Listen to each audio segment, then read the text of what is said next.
Hello అందరికీ నమస్తే, welcome to అత్తమ్మ రుచులు. సో ఈ సమ్మర్లో ఐస్ క్రీమ్ ఎవరికైనా తినాలనిపిస్తుంది. ఈ ప్రాసెస్లో ఇంట్లోనే ఈజీగా ఈ పుల్ల ఐస్ని తయారు చేసుకోండి. దానికోసం నేను స్వీట్గా ఉండి గ్రేప్స్ తీసుకున్నాను. ఒక పావు కేజీ వేసేసుకొని అందులోకి ఒక 2 టేబుల్ స్పూన్ల పంచదార, ఒక హాఫ్ గ్లాస్ వాటర్ వేసుకొని ఇలా చిక్కగా మిక్సీ ఆడేసుకొని వడకట్టేసుకున్నాను. ఇప్పుడు వీటన్నిటిని ఒకసారి మంచిగా కలిపేసుకొని ఇలా పుల్లైస్ తయారు చేసుకునే ట్రే అయితే నాకు దొరికిందండి.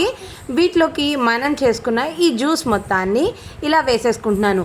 మీ పిల్లలు జ్యూస్ తాగడానికి ఇష్టపడకపోతే ఇలా పుల్ల ఐస్ ఇలా చేసి ఇవ్వండి, చాలా ఇష్టంగా తింటూ ఉంటారు. జ్యూస్ కూడా తాగినట్లు ఉంటుంది.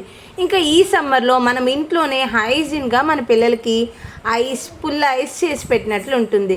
మరి వీటిని అయితే ఒక 4 అవర్స్ డీప్ ఫ్రిడ్జ్లో పెట్టేసుకొని ఇట్లా తీసి చూస్తే చూడండి ఎంతో చక్కగా టేస్టీగా ఉండి మన గ్రేప్ పుల్ల ఐస్ రెడీ అయిపోయింది. మా పాప అయితే ఫుల్ ఖుషి అయిపోతుంది.